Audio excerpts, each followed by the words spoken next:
Hello and welcome to Just a Damn Nerd.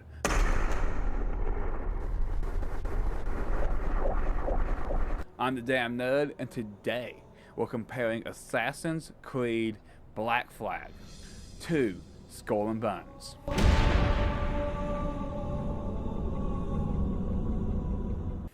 Now, we're going to start with the two CGI trailers, and then we're going to transition into some gameplay. Not actually Assassin's Creed Black Flag gameplay. We're actually going to go from the E3 show in which this game was shown off, because it feels more fair than getting actual Black Flag footage. By doing it this way, we can get an idea of what both games were targeting. I will actually give credit to the developers of Assassin's Creed Black Flag. The game seems to have hit the majority of its targets. As we will learn as we start breaking this stuff down, you'll see that Black Flag almost delivered on every promise it made.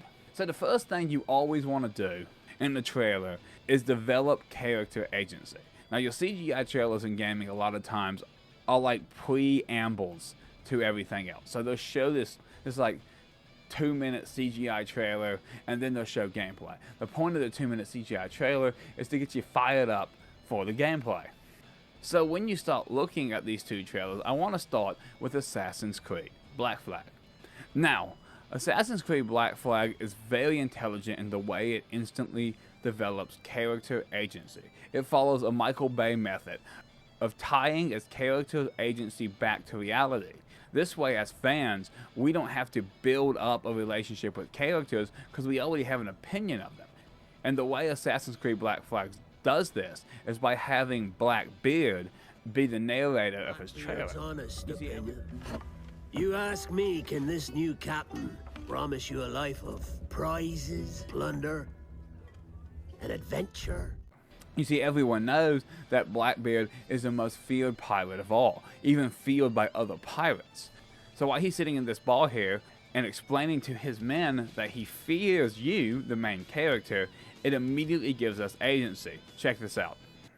There was a time when I thought myself the deadliest scourge of these seas.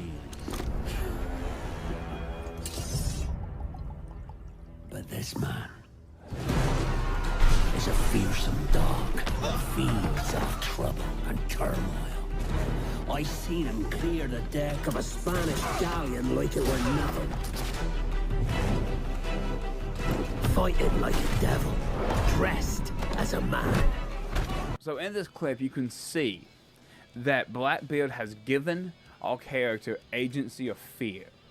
Blackbeard is the pirate every other pirate feared, the king of pirates. If he is afraid of your character, then everybody else is. Now let's flip forward here to Skull and Bone.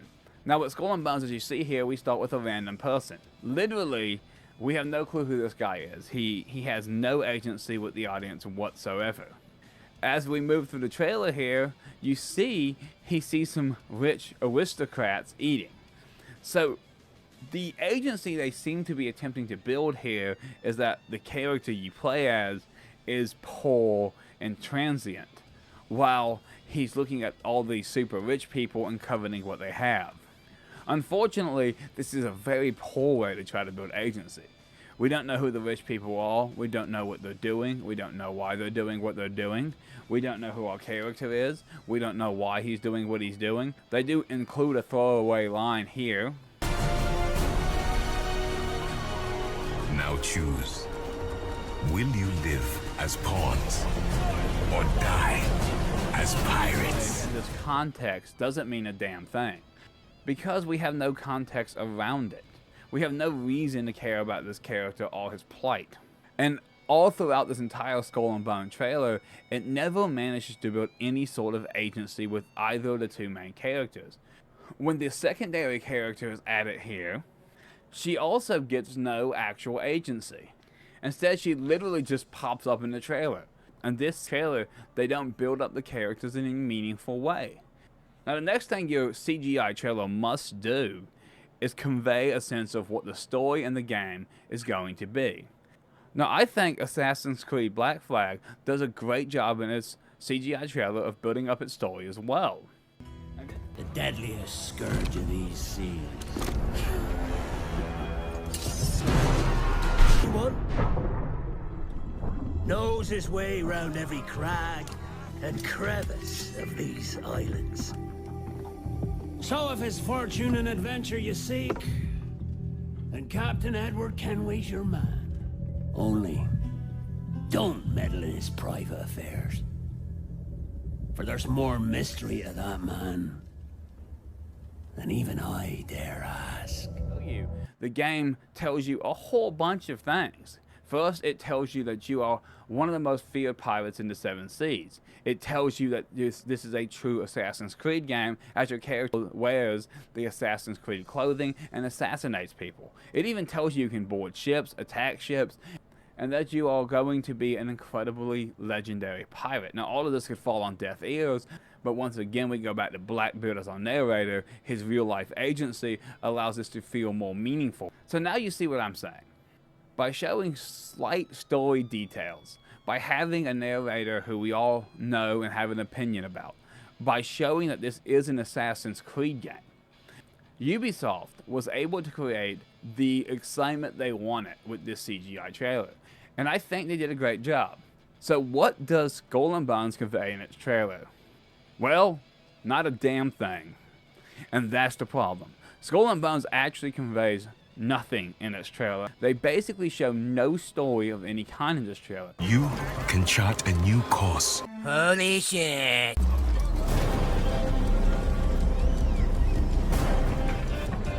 Do not give up.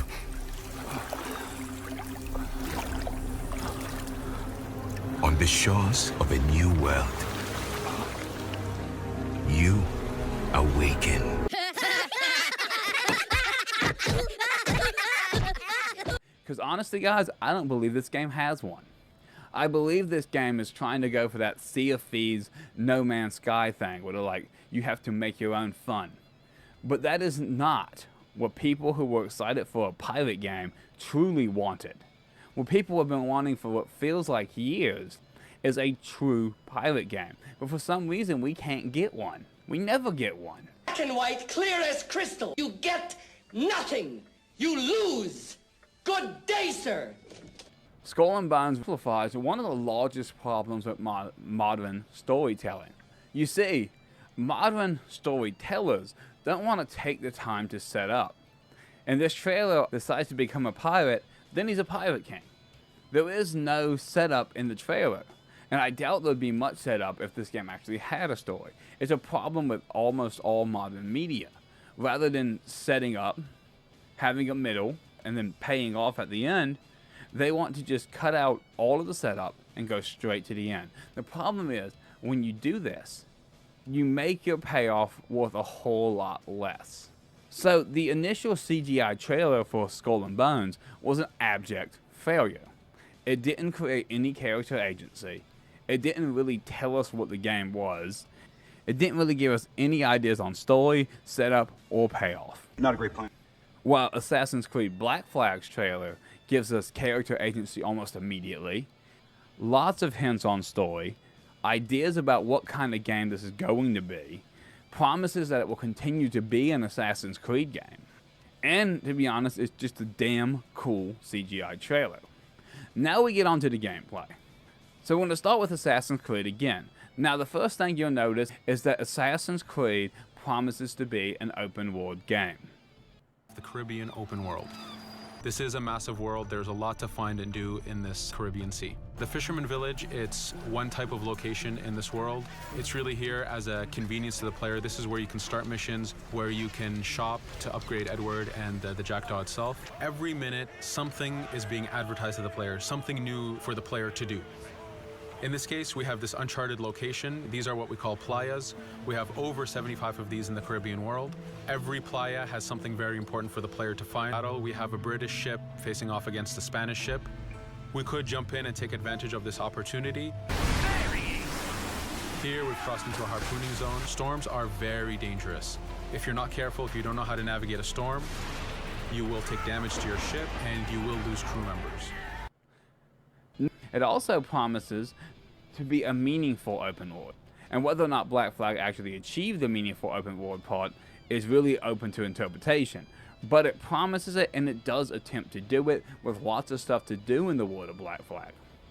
While if we fast forward again, Skull and Bones doesn't Our feel- game takes place during the golden age of piracy. You'll start your journey as an outcast, whose goal is to become the most infamous pirate to sail these treacherous waters.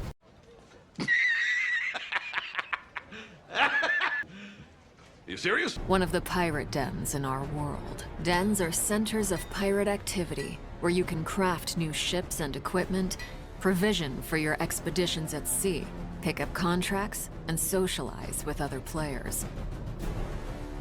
Any pirate worth their salt will tell you that preparation is key to success. Get ready for any challenges that come your way by checking that your cargo is stocked with items like food and ammunition. You blew it!